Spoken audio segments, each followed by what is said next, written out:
ఇప్పుడు తెలంగాణలో తీర్మార్ మల్లన్న పరిస్థితి చూస్తూ ఉంటే ఏంటి అసలు ఆయన అప్రోచ్ ఏంటి? ఒకప్పుడు చాలా క్రిస్టల్ క్లియర్గా ఉన్నాడు. క్యూ న్యూస్ అని పెట్టిండు. ఆ ఛానల్కి లోగో పక్కనే క్వశ్చన్ మార్క్ ఉంటుంది. క్యూ దాంట్లోనే అంటే ప్రశ్నించడం. మరి సామాన్యుల స్వరమై, తెలంగాణ సామాన్యుల బడుగు బలహీన వర్గాల స్వరమై ప్రశ్నించిండు.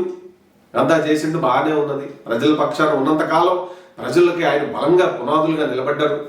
ఒక దశలో మరి హంగు, ఆర్బలం, రాజకీయం అన్ని బలాలు కలిగినటువంటి వ్యక్తి పైన ఎమ్మెల్సీగా పోటీ చేసి పల్లా రాజేశ్వర్ రెడ్డి బీఆర్ఎస్ పార్టీ తరఫున ఆయన నిలబడితే ఆయన పైన ఎమ్మెల్సీగా మరి గ్రాడ్యుయేట్ అభ్యర్థుల విభాగంలో పోటీ చేసి మళ్ళా ఆల్మోస్ట్ గెలిచినంత పనిచేసింది.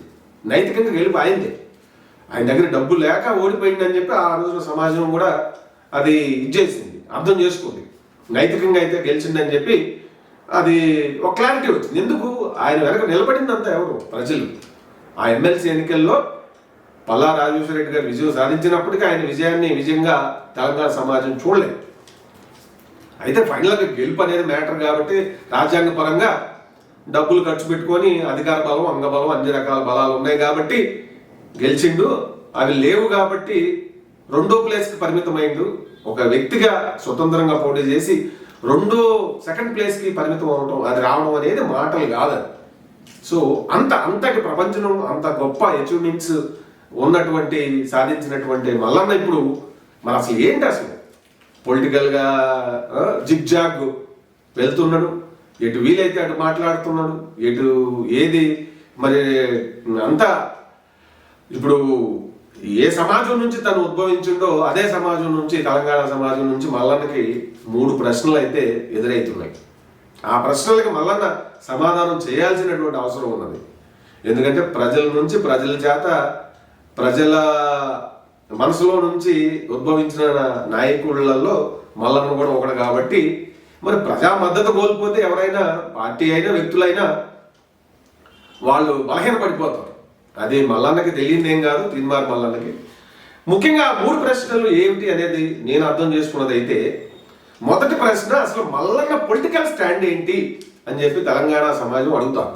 ఎందుకంటే అంతకుముందు ఒంటరిగా పోరాడిండు, ప్రజల పక్షమే నా పక్షం అన్నాడు, బాగానే ఉంది. ఆ తర్వాత మళ్ళీ బీజేపీకి వచ్చిండు, బీజేపీ కండువా కప్పుకున్నాడు. ఆ తర్వాత మళ్ళీ ఆ కండువా తీసేసిండు, మళ్ళీ తను సొంతగా పార్టీ పెట్టిండు, నవ నిర్మాణ తెలంగాణ పార్టీ అనేదో, దాన్ని వదిలేసిండు. మళ్ళీ తర్వాత చివరికి మొన్న అసెంబ్లీ ఎన్నికలకి, తెలంగాణ అసెంబ్లీ ఎన్నికల నాటికి కాంగ్రెస్ కండువా కప్పుకున్నాడు. అంతకుముందేమో కాంగ్రెస్ని, రేవంత్ రెడ్డిని అందరినీ తిట్టిపోసిండు.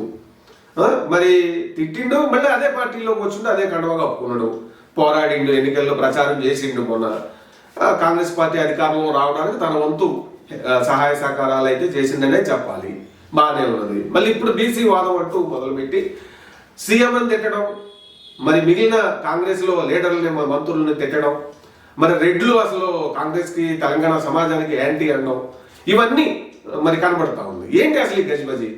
మా బీసీలు లేకపోతే అసలు ఏమీ లేదు, బీసీలే సర్వత్వం అను బీసీ వాదాన్ని భుజానికి ఎత్తుకున్నాడు, బాగానే ఉంది. సరే, వాదాన్ని ఎత్తుకుంటే సరిపోయితే బీసీలు నిజంగా ఏంటి మల్లన్న ఏ విధంగా ఉద్ధరిస్తాడు అనేటువంటి ప్రశ్న కూడా తెలంగాణ సమాజం నుంచి వస్తా ఉంది. దానికి ఏం చెప్తున్నాయినా?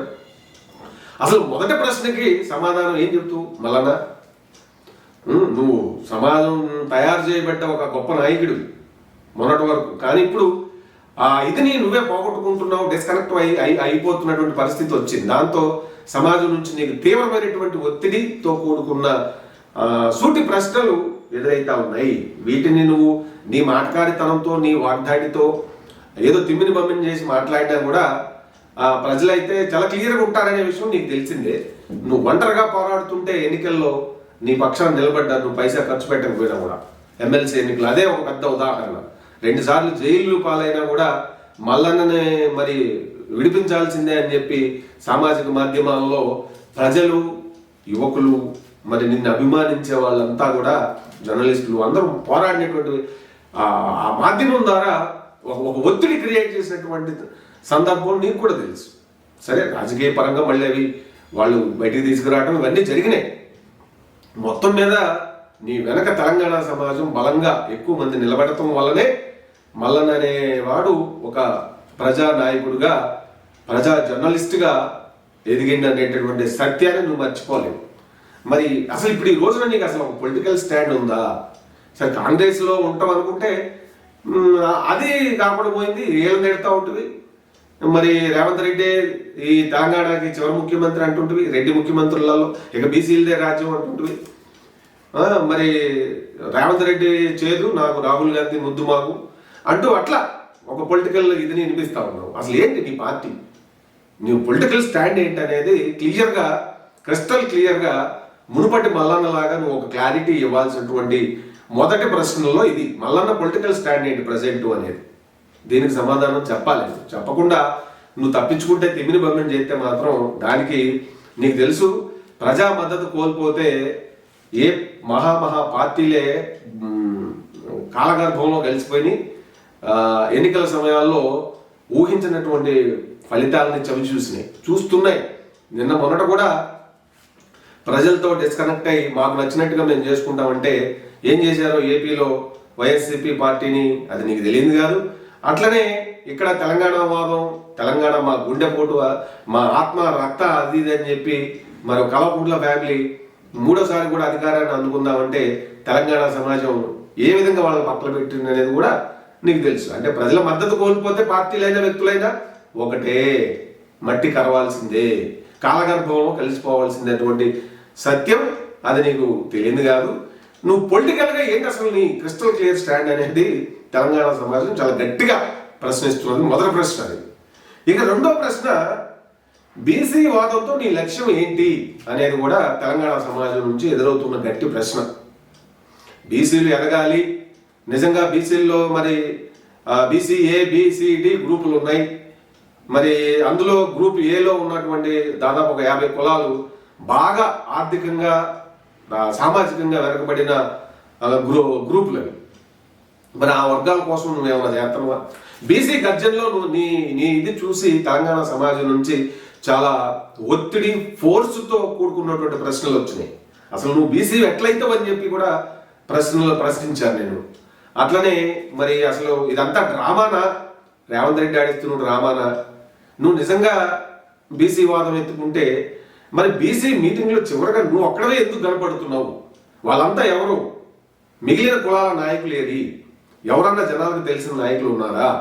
మరి బీసీ ఇది కోసం పోరాడుతున్న కృష్ణయ్య లాంటి వాళ్ళు మరి బీసీ వాదం, బీసీ గర్జన అంటూ ఆయన మీటింగ్లో కనీసం కనపడలేదు.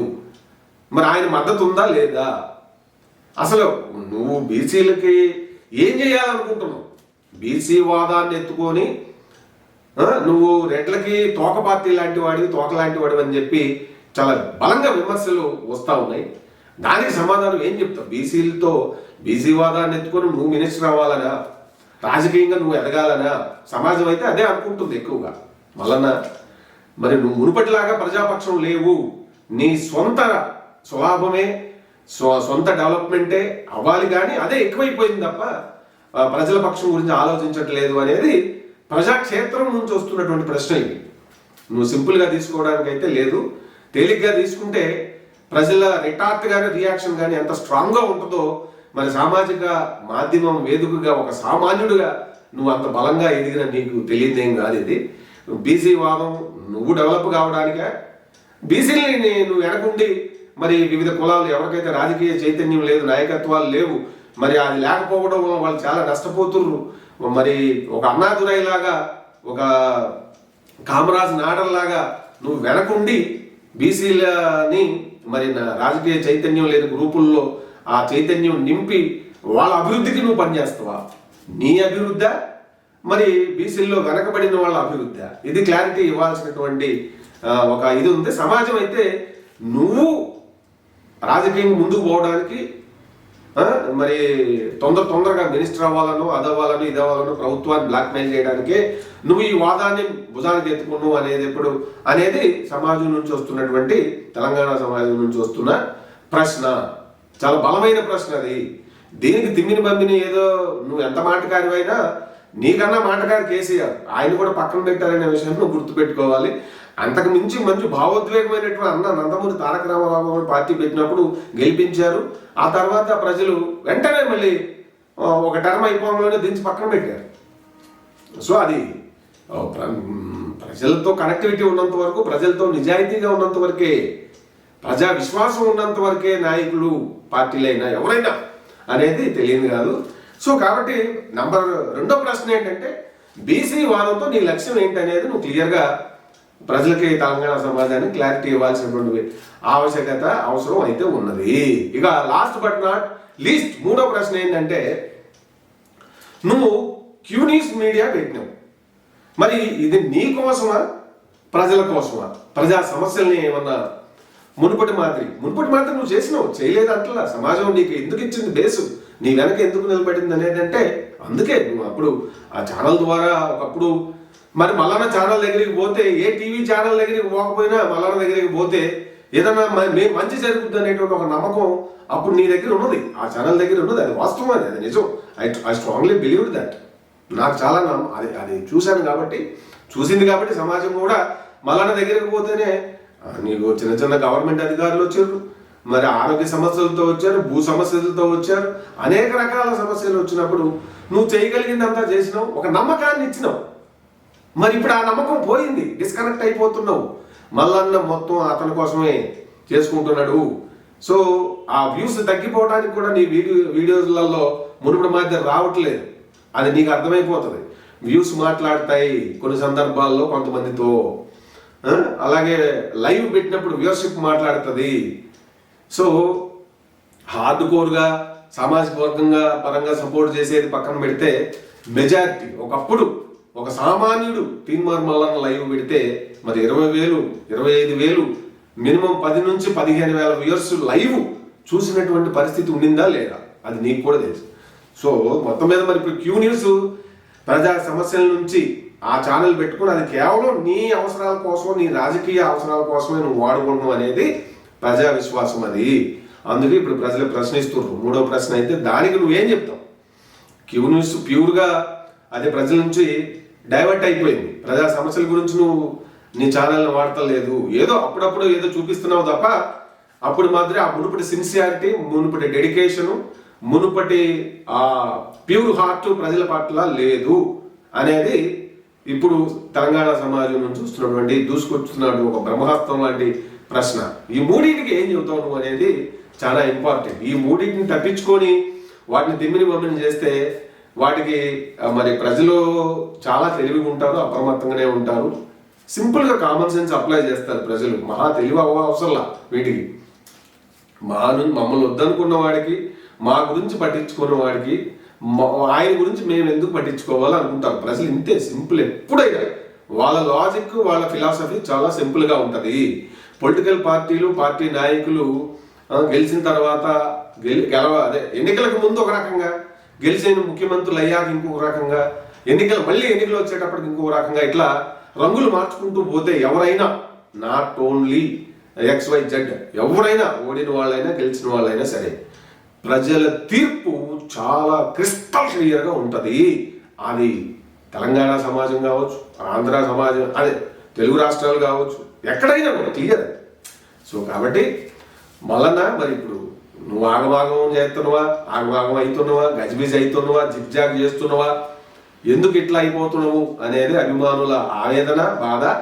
మొత్తం మీద అయితే యాజ్ ఏ హోల్గా అయితే ఈ మూడు ప్రశ్నలు నీకు గట్టిగా నిన్ను మరి అడుగుతుంది సమాజం.